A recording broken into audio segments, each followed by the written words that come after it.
আসসালামু আলাইকুম বন্ধুরা, আজকে আমরা একটি চার্জিং সমস্যা নিয়ে আপনাদের সামনে হাজির হয়েছি। আশা করি ভিডিওটি মনোযোগ সহকারে দেখলে আপনি যে কোনো আপডেট ফোনের চার্জিং সমস্যার সমাধান করতে পারবেন। তো চলুন শুরু করা যাক। যারা এখনও আমাদের চ্যানেলকে সাবস্ক্রাইব করেননি, please hit the subscribe button and press the bell icon for more videos.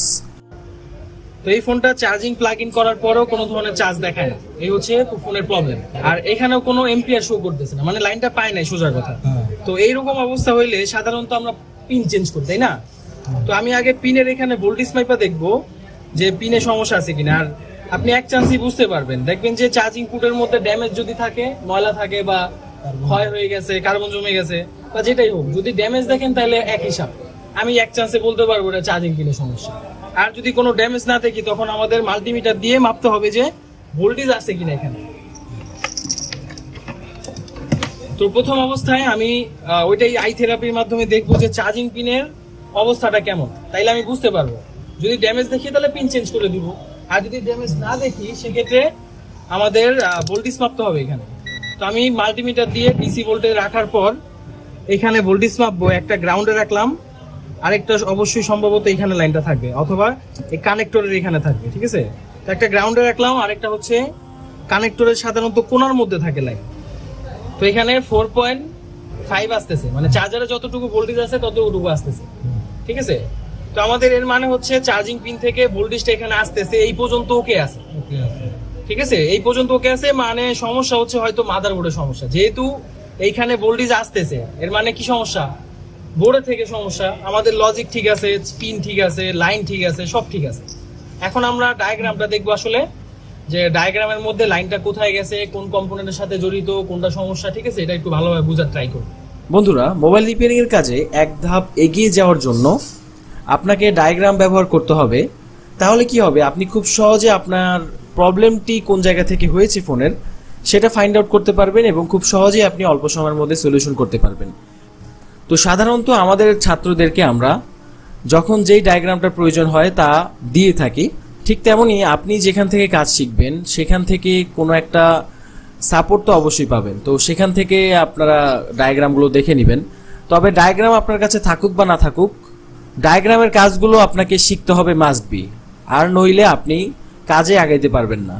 তো যাই হোক, এখন আমরা আমাদের ফোনের মডেল অনুযায়ী আমরা ডায়াগ্রামটি বের করব। তো আমরা ভিভোতে যাওয়ার পর এখান থেকে ফোনের মডেল হচ্ছে Y53, এই যে Y53, এখানে সিলেক্ট করার পর আমরা এখানে চার্জার ডাটাতে ক্লিক করব, কারণ আমাদের প্রবলেম হচ্ছে চার্জিংয়ের, এবং চার্জিংয়ের লাইনের ডায়াগ্রামটা আমাদের প্রয়োজন হবে। তো এই হচ্ছে চার্জিং লাইনের ডায়াগ্রাম। এখন আমরা কি করব দেখেন, এই হচ্ছে কানেক্টর, লজিকের যেই কানেক্টরটা থাকে সেটা। তো এখানে দেখতে পাচ্ছেন একটা আকাশি কালার, একটা হচ্ছে টিয়া কালার। এই দুটো লাইন হচ্ছে ডাটা পজিটিভ, ডাটা নেগেটিভ, মানে এই দুটো হচ্ছে ইউএসবি লাইন। তো এই দুটো আমাদের দরকার নাই, আমাদের হচ্ছে চার্জিং পজিটিভের লাইন দরকার। তো আমরা কোণার মধ্যে পজিটিভ লাইনটা পেয়েছিলাম। তো এখান থেকে লাইনটা কি হয়েছে দেখেন, লাইনটা প্রথমে এখানে শর্টকাট পয়েন্ট হয়েছে, মানে এই চার্জিং পজিটিভের লাইনটা এখানে একটা শর্টকাট পয়েন্ট বা ডট রাখা হয়েছে, যেখান থেকে আপনি কখনো যদি প্রবলেম হয় তাহলে এখান থেকে টেস্ট করতে পারবেন বা কাজ করতে পারবেন। যাই হোক, এই লাইনটা এটা হচ্ছে ভিভাসের লাইন। ভিভাস বলতে আমরা জানি চার্জিং এর পজিটিভ লাইন। এই পজিটিভ লাইনটা দেখেন কোথায় গেছে, প্রথমে একটা ক্যাপাসিটরের সাথে সম্পৃক্ত হয়েছে, একটা রেজিস্টরের সাথে সম্পৃক্ত হয়েছে, এবং এই ক্যাপাসিটরটা দেয়া হয়েছে ফিল্টার করার জন্য, রেজিস্টরটা দেয়া হয়েছে যদি কখনো এখানে অতিরিক্ত ভোল্টেজ আসে, চার্জার থেকে যদি অতিরিক্ত ভোল্টেজ পাস করে তখন সে বাধা প্রদান করবে। তো এগুলো প্যারালাল অবস্থায় রয়েছে, প্যারালাল বলতে দুই লাইনের মাঝখানে, মানে অপর পাশ হচ্ছে গ্রাউন্ড। তো এখানে দেখেন একটা আইসির সাথে সম্পৃক্ত হয়েছে, এবং এই আইসিটাকে বলা হয় ওভিপি, মানে ওভার ভোল্টেজ প্রোটেকশন আইসি। তো ওভার ভোল্টেজ প্রোটেকশন আইসির কাজ কি, সেটা হচ্ছে এই আইসি আপনাকে 5 ভোল্ট ইনপুট নিবে এবং সে 5 ভোল্ট আউটপুট দিবে। আপনার চার্জারে যদি কোনো গন্ডগোল থাকে, আপনার চার্জারে যদি বেশি ভোল্টেজ এখানে দেয়, ওভার ভোল্টেজ প্রোটেকশন আইসিটা সে ভোল্টেজটাকে ডাউন করে দিবে বা ভোল্টেজটাকে লক করে দিবে। মানে এইখান থেকে যে লাইনটা ইনপুট হবে সেই লাইনটা সে যে আউটপুট দিতেছে সেখানে সে ব্লক করে দিবে, লাইনটা আর দিবে না যদি কখনো গন্ডগোল হয়। মানে যদি কখনো মাদারবোর্ডে কখনো কোথাও প্রেসার পড়ে বা লাইনে যদি কোনো সমস্যা থাকে বা অতিরিক্ত ভোল্টেজ যদি আসে, তখন সে কি করবে, লাইনটাকে ব্লক করে দিবে। তো আউটপুট এই আইসিটার আউটপুটের যে লাইনটা দেখতে পাচ্ছেন, চার্জিং আউটপুটের এখান থেকে, মানে এই ওবিপির আউটপুটের কথা বলতেছি, কিন্তু এটা হচ্ছে চার্জিং ইনপুটের লাইন মূলত। এখানে দুইটা রেজিস্টরের সাথে সম্পৃক্ত হওয়ার পর একটা ক্যাপাসিটারের সাথে সম্পৃক্ত হইয়া আরেকটা আইসির মধ্যে প্রবেশ করছে। তো ক্যাপাসিটার রেজিস্টর কেন দেয়া হয়েছে সেটা আপনারা ভালোভাবে জানেন, এগুলো হচ্ছে প্রোটেকশনের জন্য দেয়া হয়েছে। তো এই যে আইসিটা, বড় একটা আইসি, এই আইসিটা হচ্ছে মূলত চার্জিং আইসি। এটা শুধু চার্জিং আইসি না, এটার পাশাপাশি অন্যান্য কাজগুলো করে। এই আইসিটা ফোনের DC two DC voltage convert করে। তারপর দেখা গেল অনেক ফোনের ক্ষেত্রে এই আইসিতে লাইটিং কম্বো করা থাকে বা গ্রাফিক কম্বো করা থাকে, বা স্পিকারের লাইনগুলো এই আইসির মধ্যে কাজ করে। তো বিভিন্ন কাজ করে, এবং এটাকে আমরা অনেক সময় আদর করে মিনি পাওয়ার আইসি ডেকে থাকি। এই হচ্ছে আমাদের মেইন পাওয়ার আইসি, এটা হচ্ছে মিনি পাওয়ার আইসি। ঠিক আছে, মিনি পাওয়ার আইসির মূলত কাজ হচ্ছে চার্জিং। সে চার্জিং কন্ট্রোল করে, এবং পাশাপাশি হচ্ছে স্পিকারের লাইন, হেডফোনের লাইন, কানের স্পিকারের লাইন, মাইকের লাইন, তারপর হচ্ছে গ্রাফিকের লাইন বা অন্যান্য যে টুকিটাকি কাজ আছে ভোল্টেজের, সেই কাজগুলো সে করে দেয়। কাকে করে দেয়? পাওয়ার আইসির হেল্প করে। ঠিক আছে, তো এই জন্য এটাকে মিনি পাওয়ার আইসি বলা হয় বা চার্জিং আইসি বলা হয়। এই চার্জিং আইসিটাতে ইনপুট নিল, নেয়ার পর কি করলো, সে আবার এই যে খয়েরি কালার লাইনগুলো দেখতে পাচ্ছেন, এই খয়েরি কালার লাইনটা দিয়ে সে একটা থার্মিস্টার সিরিজ হইয়া বা ব্রিজ হইয়া কিছু ক্যাপাসিটারের সাথে প্যারালাল অবস্থায় ফিল্টার হইয়া তারপরে লাইনটা ভিভেটে চলে গেছে, মানে ব্যাটারি কানেক্টরের পজিটিভে চলে গেছে। তাহলে কি হবে, কি হইলো, এখান থেকে লাইনটা ইনপুট করলো এবং অন্য পাশে লাইনটা আউটপুট করে দিল চার্জ জমানোর জন্য। ঠিক আছে, তো আমাদের মূলত প্রবলেম কি? আমাদের প্রবলেম হচ্ছে ফোনে চার্জ দেখায় না, চার্জ শো করে না, চার্জ হয়ও না। তো এইখানে যেহেতু লাইনটা আছে, আমরা কি করব, ভালোভাবে লক্ষ্য করেন। আমরা প্রথমে এই জায়গাটায় ভোল্টেজ মাপবো, এই ক্যাপাসিটার অথবা এই রেজিস্টরে। এখানে দেখবো যে 5 ভোল্ট পাওয়া যায় কিনা বা 5 ভোল্টের আশেপাশে পাওয়া যায় কিনা। যদি এখানে ভোল্টেজ না পাওয়া যায় তখন কি করতে হবে, তখন জাস্ট এই জায়গা থেকে আমাদের এই লজিকের কানেক্টরে একটা জাম্পার করব। যদি ভোল্টেজ না পাওয়া যায়, এখানে ভোল্টেজ না পাওয়া গেলে মানে কি, এখানে লাইন মিসিং, তাই তো। সো তারপর যদি দেখেন যে এখানে লাইনটা ঠিক আছে, 5 ভোল্ট বা 5 ভোল্টের আশেপাশে শো করতেছে, তখন কি হবে, তখন হচ্ছে আমাদের এই আইসির ভিতরে যে ইনপুটটা ঢুকছে এবং আইসি থেকে যে লাইনটা আউট হয়েছে, এইখানে যে ক্যাপাসিটারটা আছে বা এখানে যে রেজিস্টরগুলো আছে এর সাথে যে সম্পৃক্ত হয়েছে, এখানে আমরা ভোল্টেজ মাপবো। এখানে আপনার ইনপুটের যেই লাইনটা, এখানে যতটুকু ভোল্টেজ শো করবে 5 ভোল্টের কাছাকাছি শো করবে, ঠিক তেমনি এইখানেও 5 ভোল্টের কাছাকাছি শো করতে হবে। যদি এখানে 5 ভোল্ট শো করে, এখানে 2 ভোল্ট শো করে বা 3 ভোল্ট শো করে, তখন বুঝবেন যে আইসিতে গন্ডগোল আছে। আর যদি এখানে 5 ভোল্ট শো করতেছে কিন্তু আইসির অপর লাইনের মধ্যে কোনো ভোল্টেজ নাই, তখন বুঝবেন কি আইসিতে সমস্যা। তো ওভিপি বিভিন্ন রকমের হয়, ওভিপি এল রয়েছে, ওভিপি রয়েছে, কিছু কিছু ওভিপি আছে যেগুলো বাইপাস করা যায়, কিছু কিছু ওভিপি আছে যেগুলো বাইপাস করা যায় না। তো এই বিষয়গুলো যদি আপনি জানতে চান তাহলে আমাদের অফলাইন কোর্সে আপনি জয়েন হতে পারেন। আমাদের আগামী আগস্টের 20 তারিখ থেকে নতুন ব্যাচ ইনশাল্লাহ চালু হবে। আপনি যদি কাজ শিখতে চান তাহলে আমাদের সাথে যোগাযোগ করে সিট বুকিং করতে পারেন। তো যাই হোক, এখানে আমরা এখন ফিজিক্যালি দেখব যে কিভাবে লাইনটা মাপতে হবে।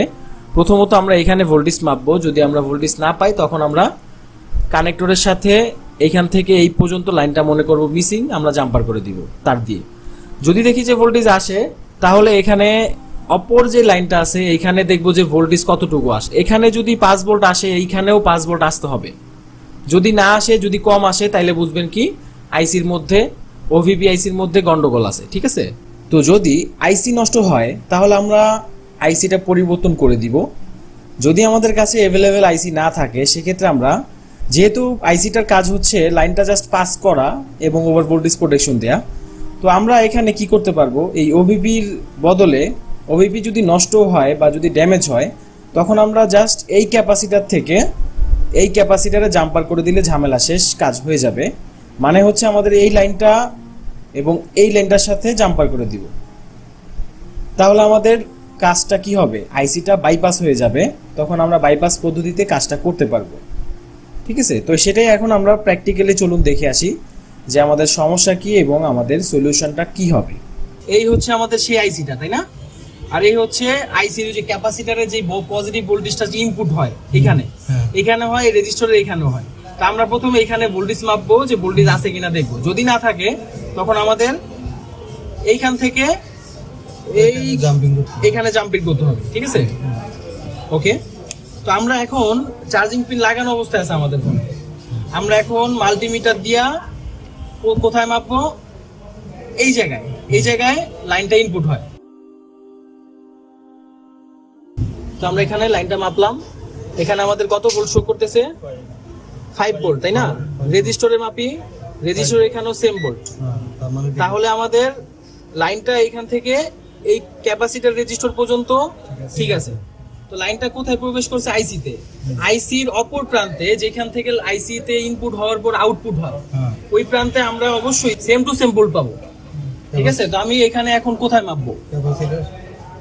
আউটপুটের ক্যাপাসিটর, মানে আইসি থেকে যে আউটপুটটা হয়েছে ওই ক্যাপাসিটর, আইসি থেকে আউটপুট হয়েছে হচ্ছে এই ক্যাপাসিটরে, ঠিক আছে? তো আমরা এখানে একটু ভোল্টেজটা মাপি।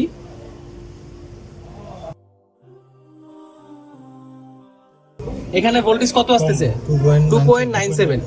আবার আগের দিকে মাপি, আইসির ইনপুটের দিকে 5.27, কিন্তু আউটপুটে দিতেছে কত? 2.96। তা আমি এখানে বলছি কি যে এই আইসির অপর প্রান্তে অবশ্যই সেম টু সেম ভোল্টেজ থাকতে হবে। এখানে যদি 5 ভোল্ট থাকে ইনপুটে, অবশ্যই আইসি থেকে আউটপুট হওয়ার পরে 5 ভোল্টই থাকবে। তো এখানে আমাদের ওবিপির মধ্যে আউটপুট দেয় নাই, ততটা কম দিছে। তো কম দেওয়ার কারণে আমরা বুঝতে পারলাম কি আমাদের আইসিতে ড্যামেজ আছে। এখন আমরা আইসিটা যদি পরিবর্তন করে দেই, ওবিপি যদি পরিবর্তন করে দেই, তাহলে এটা সলভ হয়ে যাবে। আর যদি আপনার কাছে অ্যাভেলেবেল ওবিপি না থাকে, ওবিপি আইসি যদি না থাকে, সেক্ষেত্রে এখানে এটা রিমুভ করে, অথবা রিমুভ করা লাগবে না, জাস্ট জাম্পার করলেই কাজ হয়ে যাবে, ঠিক আছে? তো এখন আমাদের কাছে অ্যাভেলেবেল নাই, আমরা এখন জাম্পার করে দিব, তাইলে আমাদের ইনশাআল্লাহ সমাধান হয়ে যাবে। তো এখন আমরা জাম্পার করব, এখানে লাইনটা জাস্ট কি করব? বাইপাস করে দিব, আইসি বাদে বাইপাস করে দিব, আইসির প্রয়োজন নাই।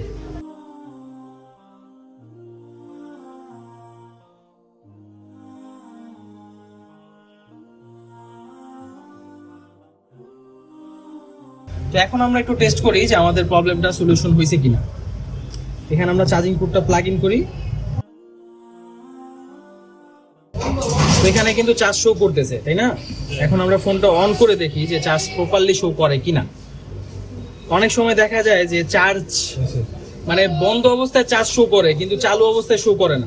ওই ক্ষেত্রে ওই প্রবলেমটা অনেক জায়গা থেকে হয়, বিএসআই থেকে হইতে পারে, অথবা চার্জিং সেকশনের যে কোনো জায়গা থেকে হইতে পারে। চার্জিং সেকশন বলতে বেশিরভাগ হচ্ছে চার্জিং আইসি থেকে হয়, মানে চার্জ আপনি দিতেছেন, শো করে না, কিন্তু বন্ধ অবস্থায় ঠিকই শো করে। তো এটা কি জায়গা থেকে হয়? চার্জিং সেকশন আর বিএসআই সেকশন থেকে ওই সমস্যাটা হয়। কিন্তু আমাদের এখনকার সমস্যাটা হচ্ছে ভিন্ন, যেহেতু চার্জ শো করছে, চালু অবস্থায় 100% চার্জ শো করবে। তো দেখেন এখানে আমাদের চার্জ শো করতেছে, তাই না? তাহলে আমাদের প্রবলেমটা সলভ। তো এইভাবে হচ্ছে আপডেট যত ফোন আছে, এটা তো একটু পুরান মডেলের, কিন্তু বর্তমানে update Samsung, Vivo, Oppo, Xiaomi বেশিরভাগ ফোনেই চার্জিং আইসির লাইনটাতে যাওয়ার আগে এইরকম ওবিপিতে লাইনটা প্রথমে যায়। আর ওবিপিতে লাইনটা যাওয়া মানে হচ্ছে চার্জিং সমস্যা হলে ওবিপি সমস্যা, বেশিরভাগ ক্ষেত্রে ওবিপি সমস্যা হয়। জাস্ট জাম্পার করবেন আর বিল রাখবেন। তো এই ছিল আমাদের আজকের ক্লাস।